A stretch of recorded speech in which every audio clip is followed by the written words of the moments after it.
জাতীয় থেকে আন্তর্জাতিক, প্রান্তিক জনপদ থেকে নগর, চারপাশে ঠিক কী ঘটছে এই মুহূর্তে তা নিয়ে আয়োজন এখন চারদিক। আপনাদের সঙ্গে আছে আমি জাওয়াদ মাহমুদ। জুলাই শহীদ দিবসে শহীদদের প্রতি গভীর শ্রদ্ধা জানিয়েছেন প্রধানমন্ত্রী তারেক রহমান। তাদের ত্যাগের মহিমায় দেশে সর্বক্ষেত্রে গণতন্ত্রকে প্রাতিষ্ঠানিক রূপ দেওয়ার অঙ্গীকার করেন তিনি। নিজের ফেসবুক এক পোস্টে প্রধানমন্ত্রী ৬ শহীদদের কথা স্মরণ করে উল্লেখ করেন, জুলাইয়ের গণঅভ্যুত্থানে শুধু একটি আন্দোলনই ছিল না, এটি ছিল দীর্ঘ ১.৫ দশক ধরে জনগণের উপর চাপিয়ে দেওয়া ফ্যাসিবাদ, প্রাতিষ্ঠানিক দুর্নীতি, লুণ্ঠন, গুম, খুন, দমনপীড়ন এবং ভোটাধিকার হরণের বিরুদ্ধে সমগ্র জাতির ঐক্যবদ্ধ প্রতিরোধ। সেই আত্মত্যাগ ও সংগ্রামের শক্তিতেই বাংলাদেশের মানুষ গণতান্ত্রিক আকাঙ্ক্ষাকে নতুন করে প্রতিষ্ঠার সুযোগ লাভ করেছে। ঐতিহাসিক সেই গণঅভ্যুত্থানের শহীদদের পবিত্র আত্মত্যাগের মর্যাদা রক্ষায় সরকার দৃঢ় প্রতিজ্ঞ বলেও জানান প্রধানমন্ত্রী। অভ্যুত্থানের আকাঙ্ক্ষার সঙ্গে কেউ বেইমানি করলে ইতিহাস তাদের কখনো ক্ষমা করবে না বলে হুঁশিয়ারি দিয়েছেন বিরোধী দলীয় নেতা ডাক্তার শফিকুর রহমান। দুপুরে রাজধানীর কাকরাইলে জুলাই শহীদদের স্মরণে আলোচনা সভায় এই হুঁশিয়ারি দেন তিনি। এ সময় ভারতীয় আধিপত্যবাদের বিরুদ্ধে জোরালো প্রতিবাদ জানান জামায়াতের আমির। জিজ্ঞেস করতে চাই, সংবিধান সংশোধন কমিটি নামে কোনো কমিটি কোনো বিধিতে কোনো সংবিধানে আছে কিনা? যদি না থাকে তো এটা কেন? এটা হচ্ছে জুলাইকে ভুলিয়ে দেওয়া, এটা হচ্ছে গণভোটকে ভুলিয়ে দেওয়া। আমরা পরিষ্কার প্রতিবাদ করে ওয়াকআউট করেছি। আপনারা জনগণের রায়কে অপমান করতে চান, করেন, জনগণ সেইটা বিচার করবে। আমরা জনগণের সাথে আছি, তাদের রায়ের পক্ষে আছে, লড়ে যাব, লড়াই করতেই থাকব।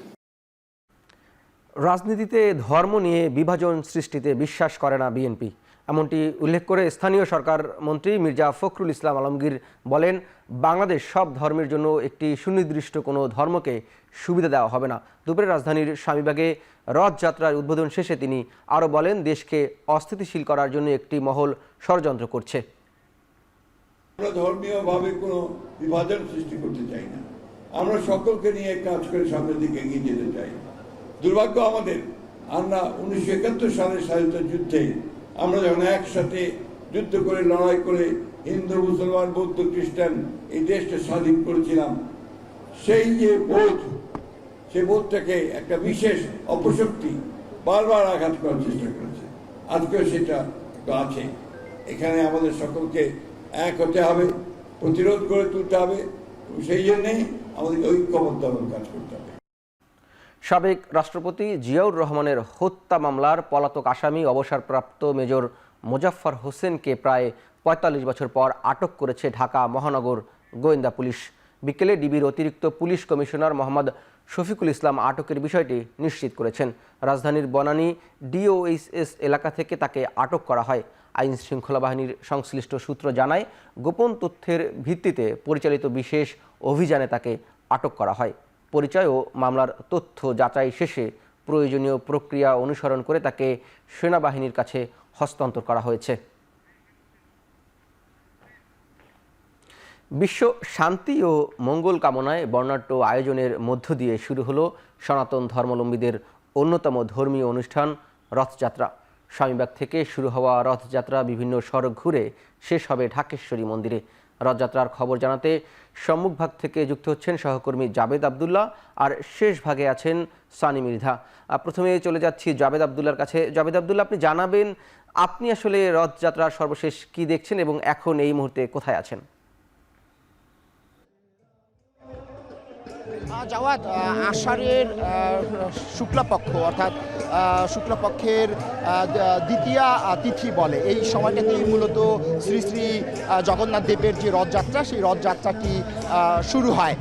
মূলত বিশ্বের সুখ, শান্তি, সমৃদ্ধি কামনায় বর্ণাঢ্য আয়োজনের মধ্যে দিয়ে এরই মধ্যে সনাতন হিন্দু ধর্মাবলম্বীদের বড় উৎসব শ্রী শ্রী জগন্নাথ দেবের যে রথযাত্রা, সেই রথযাত্রাটি এরই মধ্যে শুরু হয়েছে। সেই মহা উৎসব আপনি নিশ্চয়ই ছবিতে ফ্রেমে দেখতে পাচ্ছেন। মূলত সুখ সমৃদ্ধি কামনায় এই রথযাত্রায় শ্রী শ্রী জগন্নাথ দেব, যিনি স্বয়ং ভগবান, তিনি নেমে এসেছেন বলে কিন্তু ভক্ত অনুরাগীরা আমাদেরকে জানিয়েছেন। এই রথযাত্রায় তার ভাই বলরাম এবং বোন সুভদ্রা রয়েছে, তারা মূলত মাসির বাড়িতে যাচ্ছেন ঢাকেশ্বরী মন্দিরে। 9 দিন পর আগামী 24 জুলাই তারা আবার সেই ইস্কন মন্দিরে, স্বামীবাগের যে ইস্কন মন্দির, সেই ইস্কন মন্দিরে তারা তাদের এই সফর শেষে তারা ফিরে যাবেন। মূলত ভক্ত অনুরাগীরা যে বিষয়টা বলছেন যে এই পৃথিবীতে যারা পাপী, যারা অভাগা, তাদেরকে পাপমুক্ত করতে এই ধরাধামে, এই মর্তলোকে, এই মূলত এই পৃথিবীতে রেখে যেতে ভগবান নিজে এসে অবতীর্ণ হয়েছেন, নিজে এসে হাজির হয়েছেন। এই যে এই যেটি রয়েছে, অর্থাৎ এই যেটি শ্রী শ্রী জগন্নাথের যে রথযাত্রা, সে রথযাত্রায় স্বয়ং হরে কৃষ্ণ নিজে এসে অবতীর্ণ হয়েছেন। এরই মধ্যে আপনি দেখতে পাচ্ছেন যে ভক্তরা হরে কৃষ্ণ যে কীর্তন, সেই কীর্তনের মধ্যে দিয়ে রথযাত্রা অংশ নিয়েছেন। এখন রথযাত্রাটি ঢাকা বিশ্ববিদ্যালয়ের যে এলাকা, সেই এলাকায় অবস্থান করছেন। মূলত এই যে রথযাত্রা, সেই রথযাত্রা ঘিরে বিশাল সংখ্যায় নিরাপত্তা যে বেষ্টনী আইন শৃঙ্খলা বাহিনী, সেটি আমরা দেখতে পেয়েছি। এখন ভক্ত অনুরাগীরা হরে কৃষ্ণ যে কীর্তন, সেই কীর্তনে ধীরে ধীরে তারা ঢাকেশ্বরী যে জাতীয় মন্দির, সেই মন্দিরের দিকে এগিয়ে যাচ্ছেন। একটু বলে রাখি, এর আগে যে আনুষ্ঠানিকতা থাকে, অর্থাৎ এই যে শ্রী জগন্নাথ দেবকে পুজো করা এবং প্রসাদ বিতরণ করা, সেই প্রসাদ বিতরণের পর যে অন্যান্য আরও যে আনুষ্ঠানিকতা থাকে, সেইটি শেষে কিন্তু এই রথযাত্রাটি শুরু হয়েছিল বেলা 3টায়। এখন রথযাত্রাটি আমরা দেখতে পাচ্ছি যে ঢাকা বিশ্ববিদ্যালয়ের যে এলাকা রয়েছে, সেই এলাকায় এসে অবস্থান করছে। আপনি দেখতে পাচ্ছেন যে যারা ভক্ত অনুরাগী রয়েছে, তারা মূলত যে ঈশ্বর, তাদের ভগবানের আশীর্বাদের জন্য মূলত এই যে রথযাত্রা রয়েছে, সেই রথযাত্রায় অংশগ্রহণ করেছে। ব্যাপক উৎসাহ উদ্দীপনার মধ্যে দিয়ে এই সনাতনী যারা হিন্দু ধর্মাবলম্বী রয়েছে, তারা মূলত এই রথযাত্রায় এসে তারা এই দিনটিকে উদযাপন করছেন এবং ভগবানের আশীর্বাদ তারা মূলত আশা করছেন। তারা ধারণা করছেন যে এই রথযাত্রার মধ্যে দিয়েই মূলত সারা বিশ্বে সুখ, শান্তি এবং সমৃদ্ধি আসবে। তো এই ছিল আমার কাছে যাওয়া রথযাত্রা থেকে সবশেষ তথ্য। ঢাকা বিশ্ববিদ্যালয় থেকে রথযাত্রার সামনে থেকে খবর জানাচ্ছিলেন জাবেদ আবদুল্লাহ। আমরা একটু এবার যেতে চাই, রথযাত্রার শেষ ভাগে আছেন সহকর্মী সানি মৃধা। সানি মৃধা এই মুহূর্তে প্রেস ক্লাবে আছেন। সানি মৃধা, আপনি কি দেখছেন শেষ ভাগে, এবং যারা ভক্ত অনুরাগী রয়েছেন তারা আসলে কি বলছেন?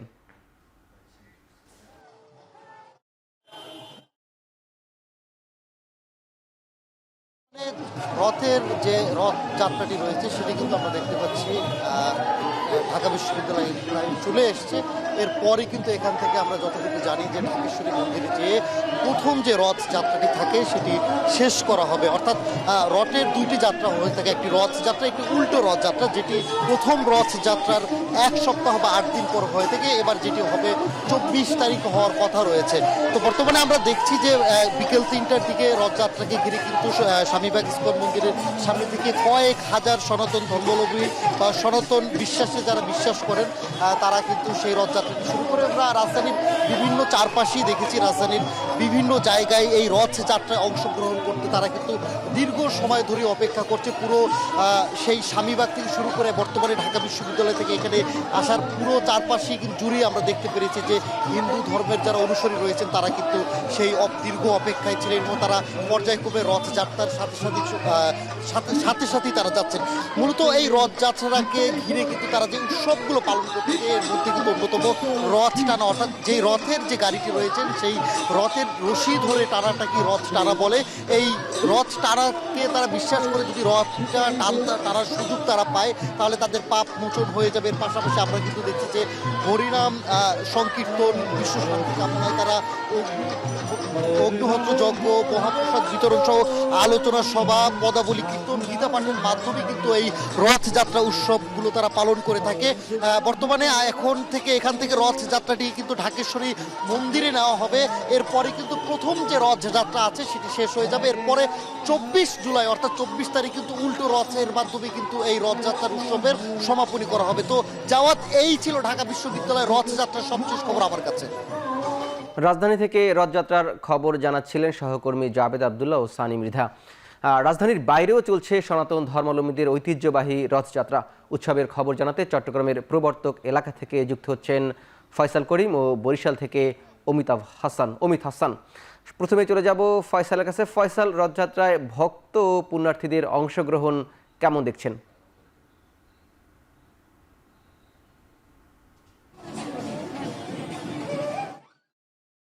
সেটিকে ঘিরে চট্টগ্রাম নগরীর প্রায় 10 থেকে 15 কিলোমিটার এলাকা উৎসবের নগরীতে পরিণত হয়েছে। আমরা আছি মেহেদীবাগ এলাকায়। যে রথযাত্রাটি শুরু হয়েছে সেটি চট্টগ্রাম নগরের প্রবর্তক থেকে শুরু হয়ে এখন মেহেদীবাগ এলাকা অতিক্রম করছে। এটি প্রায় 5 থেকে 6 কিলোমিটার দীর্ঘ। হাজার হাজার সনাতন ধর্মাবলম্বী আমরা দেখছি যে এই রথযাত্রায় সামিল হয়েছে। চট্টগ্রামের বিভিন্ন জায়গা থেকে তারা ছুটে এসছেন শত শত ট্রাক ভাড়া করে, এবং শত শত মানুষ আসলে প্রতিটি ট্রাকের পিছনে নেচে গিয়ে তারা এই উৎসবে সামিল হয়েছেন। আমরা দেখছি যে চট্টগ্রামের মেহেদীবাগ এলাকায় এই রথযাত্রাটি এখন অতিক্রম করছে। আমরা দেখেছি নানা সাজে এই রথযাত্রা উৎসবে সামিল হয়েছেন সনাতন ধর্মাবলম্বীরা। এটি একটি তাদের জন্য বিশেষ দিন, কারণ এই দিনটির সাথে এই ভগবান শ্রীকৃষ্ণের যে রথযাত্রা, তার ভাই এবং বোনকে নিয়ে যে ঐতিহাসিক যে পৌরাণিক রথযাত্রার কথাটি আছে, সেটিকে ঘিরেই তাদের এই উৎসব। এবং তারা বলছেন যে মূলত পুণ্যের লোভেই তারা এখানে এসেছেন, বিভিন্ন ধরনের ইচ্ছে পোষণ করে তারা এখানে এসেছেন। যে রথ তারা টানছেন সেই রথটি মূলত তাদের বিভিন্ন ইচ্ছাকে ঘিরে এবং পুণ্যের আশায় তারা এখানে সামিল হয়েছেন। তারা এই রথযাত্রার মধ্য দিয়ে সম্প্রীতির বার্তা যেমন ছড়িয়ে দিচ্ছেন, তেমনি তারা বলছেন যে আসলে এমন একটি দিন, যে দিনটি তাদের জন্য বিশেষ।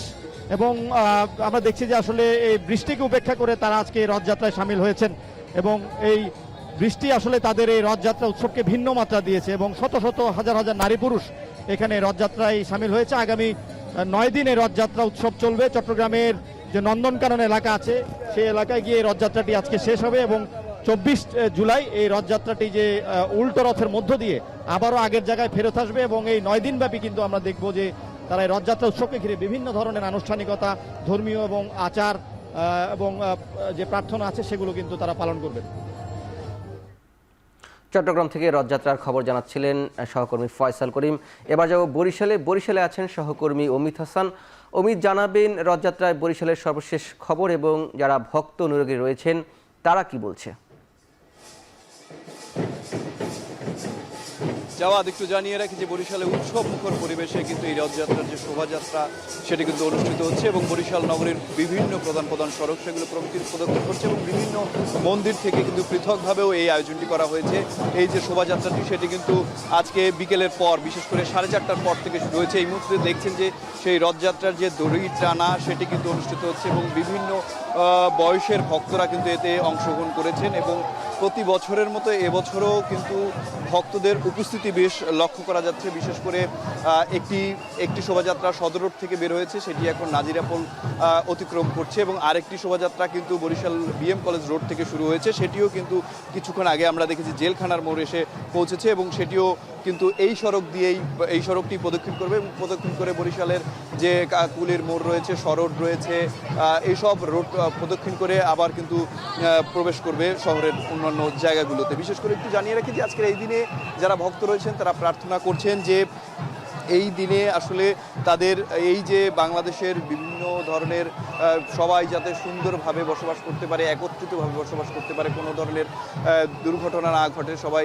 শান্তিপূর্ণভাবে বসবাস করবে, এমনটি তারা কিন্তু প্রত্যাশা করেছেন। এবং একটু জানিয়ে রাখি যে আজকে বিকেলে কিন্তু ব্রজমোহন কলেজ রোডের শ্রী শ্রী শঙ্কর মঠের রাধা শ্যাম সুন্দর মন্দিরের রথযাত্রা উদ্বোধন করা হয়। তারপর থেকেই সেখান থেকে কিন্তু সেই রথযাত্রাটি শুরু হয়, এবং রথযাত্রায় আপনারা দেখছেন বিভিন্ন ধরনের রথযাত্রাটি সাজসজ্জা করে তারপরে কিন্তু নিয়ে আসা হচ্ছে, এবং দড়ি দিয়ে টেনে সেটি কিন্তু নিয়ে যাওয়া হচ্ছে, এবং অসংখ্য নারী পুরুষ শিশু থেকে শুরু করে সবাই কিন্তু এতে অংশগ্রহণ করছেন, এবং সেই রথ থেকেই কিন্তু সবাইকে প্রসাদ বিতরণ করা হচ্ছে, সেটি কিন্তু সবাই অধীর আগ্রহে নিয়ে যাওয়ার চেষ্টা করছে। এবং আপনারা দেখছেন যে প্রচুর মানুষের সমাগম কিন্তু এই রথযাত্রাকে কেন্দ্র করে বরিশালে হয়েছে, এবং বরিশালের যে আইনশৃঙ্খলা বাহিনীর সদস্যরা তারাও কিন্তু এই যে রথযাত্রা যাতে নির্বিঘ্নে এবং সুন্দরভাবে অনুষ্ঠিত হয় সেক্ষেত্রে তারা কিন্তু নানা ধরনের ব্যবস্থা গ্রহণ করেছে, এবং তারা কিন্তু এই যে শোভাযাত্রাটি রয়েছে তার সাথেও অংশগ্রহণ করছে, যাতে কোনো ধরনের সমস্যা না হয় এই রথযাত্রা অনুষ্ঠিত করতে। এই জন্য তারা কিন্তু আমরা দেখেছি সবগুলো শোভাযাত্রার সাথেই কিন্তু তারা অংশগ্রহণ চলছে। এবং আমরা দেখেছি যে বিকেলের পর থেকেই বিভিন্ন সড়কে যারা সনাতন ধর্মাবলম্বী রয়েছেন তারা অবস্থান করছেন, এবং সেই অবস্থান শেষে যখন রথটি আসলে কাছাকাছি চলে এসে এবং সেই দড়ি ধরার জন্য তারা কিন্তু চেষ্টা করছে, সেই দড়ি দিয়ে টেনেই কিন্তু রথযাত্রার যে শোভাযাত্রাটি রয়েছে সেটি বরিশালে অনুষ্ঠিত হচ্ছে। সুতরাং বলা যায় যে উৎসব মুখর পরিবেশেই বরিশালে রথযাত্রা অনুষ্ঠিত হচ্ছে। বরিশাল থেকে এই ছিল আমার কাছে সবশেষ জবাব। বরিশাল থেকে রথযাত্রার সবশেষ খবর জানাচ্ছিলেন সহকর্মী অমিত হাসান। ঘোলা পানিতে মাছ শিকার করে সরকারকে কিছু মহল বিব্রত করতে চায় বলে মন্তব্য করেছেন স্বরাষ্ট্রমন্ত্রী সালাউদ্দিন আহমদ। দুপুরে সচিবালয়ের সমসাময়িক বিষয়ে গণমাধ্যম কর্মীদের সাথে মতবিনিময়ে এ মন্তব্য করেন তিনি। শিক্ষামন্ত্রীর পদত্যাগের দাবিতে ছাত্র আন্দোলনের প্রসঙ্গে স্বরাষ্ট্রমন্ত্রী বলেন, অন্তর্বর্তী সরকারের সময়ও এমন আন্দোলনের প্রবণতা দেখা গিয়েছিল, অনেক অছাত্র আন্দোলনে এসেছিল বলেও মন্তব্য করেন তিনি। এ সময় সাংবাদিকদের প্রশ্নের জবাবে মন্ত্রী বলেন, আসন্ন স্থানীয় সরকার নির্বাচনের প্রস্তুতি চলছে, শেখ হাসিনা দেশে ফিরলেই তাকে গ্রেপ্তার ও রায় কার্যকর হবে বলেও জানান স্বরাষ্ট্রমন্ত্রী। জনপ্রত্যাশা অনুযায়ী আইন শৃঙ্খলার উন্নতি করা হচ্ছে বলেও জানান মন্ত্রী। সরকারকে বিব্রত করতে চায় এরকম কিছু মহল তো আছেই। তারা বিভিন্ন ইস্যুতে নিজেদের পরিচয় গোপন করে এখানে একটা ঘোলা পানিতে মাছ শিকারের ব্যবস্থা করতে চায়।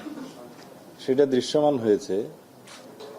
যারা আন্দোলন করছে তাদের মধ্যে অনেকে দেখা যায় আসলে ছাত্রই না, পরীক্ষার্থীই না। তো যারা তাদের দাবি সম্পর্কে শিক্ষামন্ত্রীকে জানিয়েছে, সরকারকে জানিয়েছে, এই বিষয়ে শিক্ষা মন্ত্রণালয় তাদের অবস্থান পরিষ্কার করেছে যে দুর্যোগপূর্ণ আবহাওয়ার কারণে কোনো শিক্ষার্থী যদি পরীক্ষায় অংশগ্রহণ না করে বা করতে ব্যর্থ হয় তাদেরকে আবার পরীক্ষা দেওয়ার সুযোগ দেওয়া হবে। সৌদি আরবে সড়ক দুর্ঘটনায় বাংলাদেশি আপন দুই ভাই মারা গেছেন। এ ঘটনায় নিহত ফয়েজ আহমেদ সজীব ও ফরাদ হোসেন সুজনের গ্রামের বাড়ি লক্ষ্মীপুরের চন্দ্রগঞ্জে চলছে শোকের মাতম। বুধবার বাংলাদেশ সময় রাত 2টার দিকে প্রাইভেট কার করে রিয়াদ থেকে জেদ্দা যাওয়ার পথে সড়ক দুর্ঘটনায় সজীব ও সুজন মারা যায়।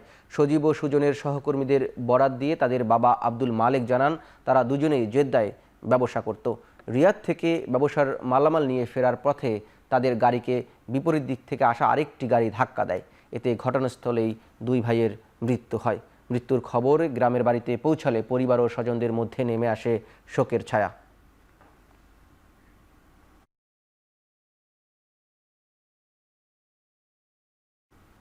বাংলাদেশ সেনাবাহিনীর বৃক্ষরোপণ অভিযানের উদ্বোধন করেছেন সেনাপ্রধান জেনারেল ওয়াকারুজ্জামান। সকালে ঢাকা ক্যান্টনমেন্টের নির্ঝর আবাসিক এলাকায় গাছ রোপণ করেন তিনি। বৃক্ষরোপণে সাজায় দেশ সবার আগে বাংলাদেশ প্রতিপাদ্যকে সামনে রেখে এই কার্যক্রমের উদ্বোধন করা হয়। সেনাপ্রধান বলেন, বিভিন্ন সেনানিবাস এলাকায় 11,35,870টি চারা রোপণ করা হবে। আরও বলেন, বাংলাদেশে যত সেনানিবাস রয়েছে সেখানে গাছ সংরক্ষণ করা হয়। বনায়ন বৃদ্ধিতে এবছরও সেনাবাহিনী বিভিন্ন কর্মসূচি হাতে নিয়েছে।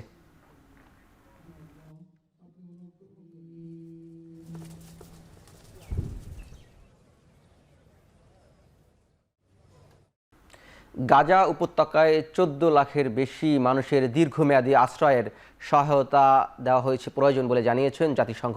সংস্থাটির মতে গাজায় মানবিক চাহিদা তীব্র আকার ধারণ করেছে।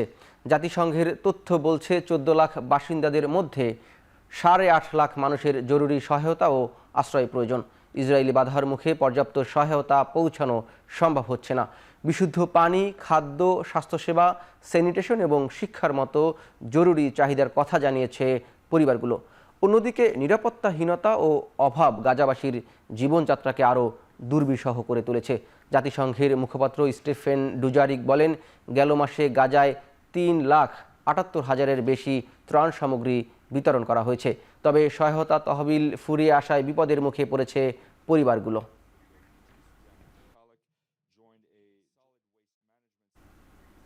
শেষ করছি এখন চারদিক। এখন টেলিভিশন ওয়েবসাইটে দেখতে ভিজিট করুন www.এখন.tv, ফেসবুকে দেখতে ভিজিট করুন facebook.com/tv.এখন এবং ইউটিউবে দেখতে ভিজিট করুন youtube.com/এখন। www.bbc.co.uk/c/এখন টিভি।